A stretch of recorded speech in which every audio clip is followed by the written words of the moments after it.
Ketiga-tiga yang tadi, Islam, iman, dan ihsan, energinya akan maksimal kalau kita mengetahui tentang isyarat-isyarat, tanda-tanda akhir zaman. Inilah ya isi agama. Baik, mari kita fokus kepada hadis tadi lagi. Apa kata Rasulullah ketika orang itu bertanya, sebutkan kepada saya tentang ciri-cirinya, tanda-tandanya. Jawaban Nabi Muhammad SAW adalah, antalidal amatu rabataha wa antaral hufatal urah yatatawalu ri'asyah yatatawaluna fil bunyan.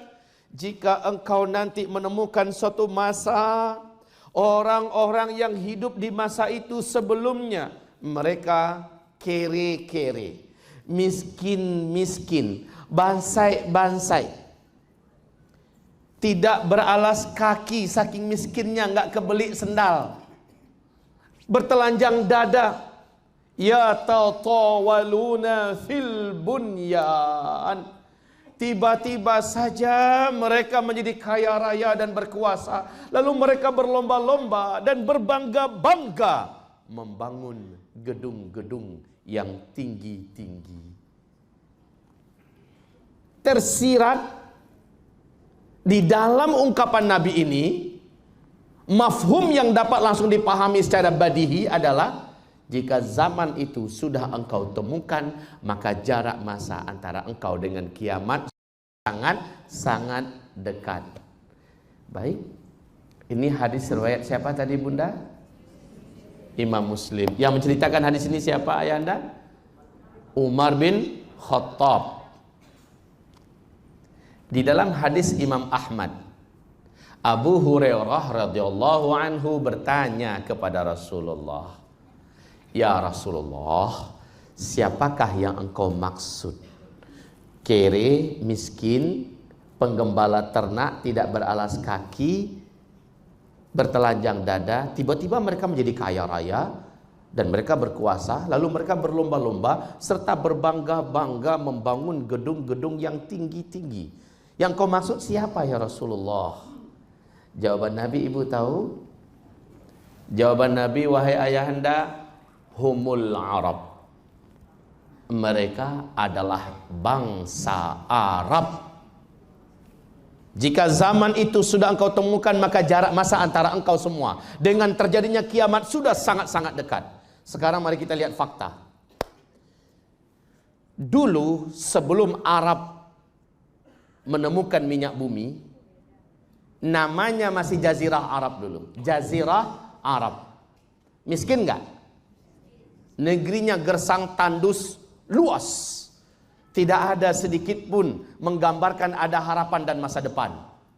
Apa yang bisa diharapkan dari negeri yang gersang, panas, tandus, gurun Sahara yang luas? Tapi saat minyak bumi ditemukan di sana, subhanallah, mereka langsung berubah menjadi negeri petrodolar. Betul? Dan masing-masing mereka mendirikan negara sendiri-sendiri. Arab Saudi. Ada berapa negara, Bu? Jazirah Arab pecah menjadi berapa negara? Jadi berapa negara? Hah? Yang tahu saya kasih hadiah. Jadi berapa negara? 7 negara. Arab Saudi, Kuwait, Qatar, Bahrain, Uni Emirat Arab, Oman, dan Yaman. 7 negara ini, Bu, Masya Allah, penghasil minyak, pemasok minyak terbesar di dunia. Dan ibu lihat, bapak lihat, apa yang dibuat oleh masing-masing negara ini di kota-kota besar mereka. Nggak usah jauh-jauh dulu dah. Kita lihat yang paling dekat di hati kita, Makkah Al-Mukarramah. Ibu, bapak saksikan, apa yang dibuat oleh kerajaan Arab Saudi di sekitar Ka'bah. Masya Allah. Adanya jam terbesar di dunia di atas gedung yang tingginya lebih daripada 600 meter. Masya Allah. Apa yang mereka rencanakan berikutnya? Menghabiskan sebanyak-banyaknya bukit-bukit yang ada di sekitar Ka'bah dan dibangun gedung-gedung tinggi pencakar langit yang lebih tinggi daripada bukit-bukit yang ada. Subhanallah ya. Coba lihat Madinah Al-Munawwarah, Masjid Nabawi kayak tenggelam, Bu, dikelilingi oleh hotel-hotel bintang 5, mewah-mewah, megah-megah, besar-besar. Silakan datang ke Riyadh, Bu. Ada yang pernah datang ke Riyadh belum? Waktu Pangeran Salman, masih pangeran statusnya ketika itu, dinobatkan jadi gubernur di sana, langsung disulapnya. Menjadi kota metropolitan ala Eropa, Riyadh itu dijadikannya. Dengan gedung-gedung tinggi pencakar langit. Mewah. Silakan lihat ke Jeddah. Jeddah, negeri bebatuan gersang di tepian pantai, sekarang sudah disulap menjadi kota persimpangan Timur Tengah, pusat perdagangan. Dengan bentuk dan ala pembangunannya yang sangat memukau dan menakjubkan, gedung-gedung tingginya sudah menjulang ke langit. Silakan lihat ke negara tetangga lah, Bu, ke Kuwait. Siapa tahu Bapak Ibu ada anaknya, keluarganya di Kuwait, atau buka aja di YouTube, bisa kita lihat zaman sekarang gampang kok. Kuwait sekarang ini, jangan Ibu tanya, Bapak Ibu akan lupa kalau sedang ada di Arab. Pembangunan gedung-gedungnya Masya Allah ya. Yuk lihat melirik ke sebelahnya, Bu. Abu Dhabi. Abu Dhabi, kalau bisa mau pergi umroh, sengajakan ambil pesawat Emirat. Nanti dia akan ajak transit di Dubai, di Qatar Airways. Coba nanti di Abu Dhabi, dia akan turun di Abu Dhabi. Kalau bisa biar nginep sehari semalam, Ibu keliling dulu dah di sana. Sekali lagi saya katakan, tidak percaya kita kalau kita sedang ada di negeri Arab. Lihat kota sebelahnya, Dubai. Dubai. Hari ini belum ada yang mampu mengalahkan rekor gedung tertinggi nomor 1 dunia yang ada di Dubai. Namanya Burj Khalifah. Tingginya 828 meter. Tinggi gedungnya. Ini gedung pertama tertinggi di dunia.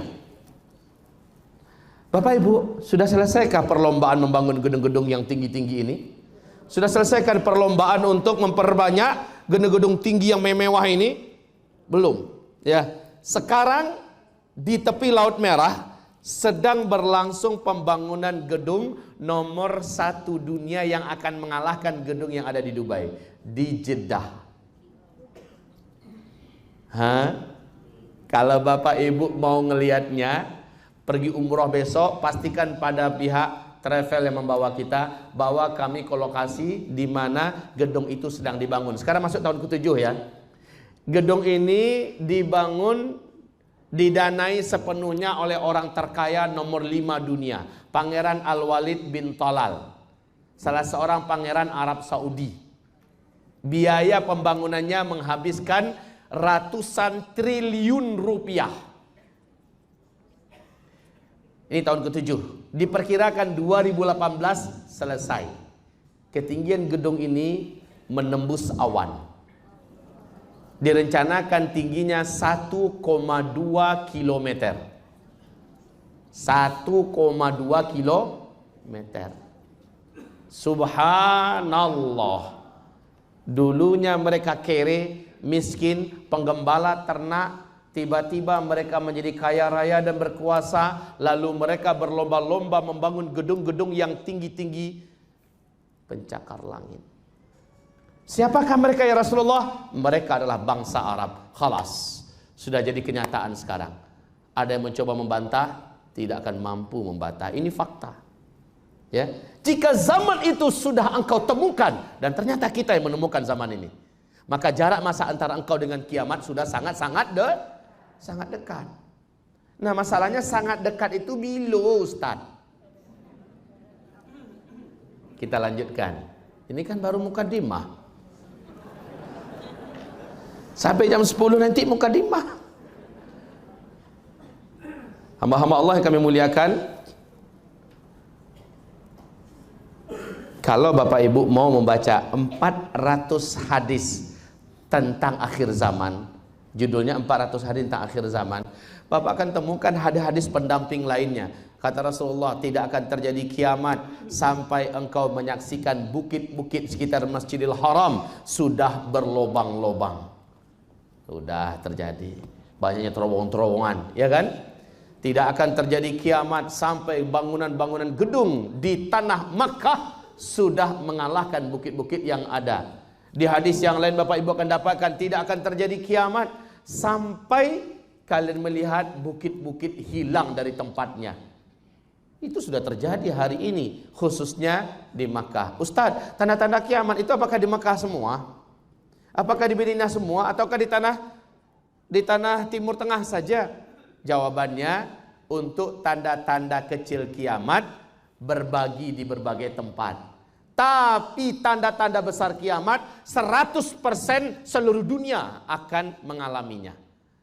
10 tanda besar kiamat seluruh dunia nanti akan menyaksikannya. Insya Allah pembahasan hari ini saya akan coba fokuskan 10 tanda besar hari kiamat ini sampai jam 3 nanti. 10 tanda besar hari kiamat. Nah, sampai sesi zuhur saya akan fokus tentang batasan keberadaan umat Islam di muka bumi. Ada kabar baik dari Rasulullah, umat Islam, umat beliau tidak akan pernah menyaksikan kiamat. Alhamdulillah. Senang gak? Bahagia? Seburuk-buruk, sejelek-jelek manusia dari umat ini, kata Rasulullah, adalah yang nanti mereka menyaksikan terjadinya kiamat besar, kehancuran alam semesta. Tetapi subhanallah, ternyata di hadis yang lain Nabi mengatakan umatnya telah terlebih dahulu Allah wafatkan di muka bumi ini, tidak tersisa satu pun dari orang yang masih kenal dengan Allah. Tidak tersisa satu pun yang masih beriman dengan Allah, walaupun gak pernah sholat, gak pernah puasa, tapi dia masih punya iman, masih bisa melafazkan kalimat Allah. Kalau masih ada yang seperti itu, Allah masih tunda lagi kiamat 40 tahun lagi, walaupun cuma satu orang sisa. Tapi subhanallah, Allah habiskan dulu. Maknanya ini kabar gembira buat semua. Alhamdulillah, kalau begitu kita semua tidak akan menyaksikan kiamat. Yes. Naam. Aywa, kita semua tidak akan menyaksikan. Illa Allahumma, kecuali orang yang gagal mempertahankan imannya ketika Dajjal lepas. Saat Dajjal lepas, sepertiga total dari umat Nabi yang hidup di muka bumi akan sujud menuhankan Dajjal. Sepertiga total dari umat Nabi di muka bumi akan sujud nanti menyembah Dajjal. Dan mayoritas penyembah Dajjal dari umat Nabi adalah kaum wanita. Tapi kaum wanita yang nggak ngaji, insya Allah. Kaum wanita yang rajin ngaji, memburu ilmu, rapat dengan Allah, benci dengan maksiat, mudah-mudahan Allah jaga. Amin. Wanita-wanita yang sami'na wa ata'na pada suaminya, wanita-wanita yang kuat infak sedekahnya, insya Allah semoga Allah jaga, Allah lindungi dari Dajjal.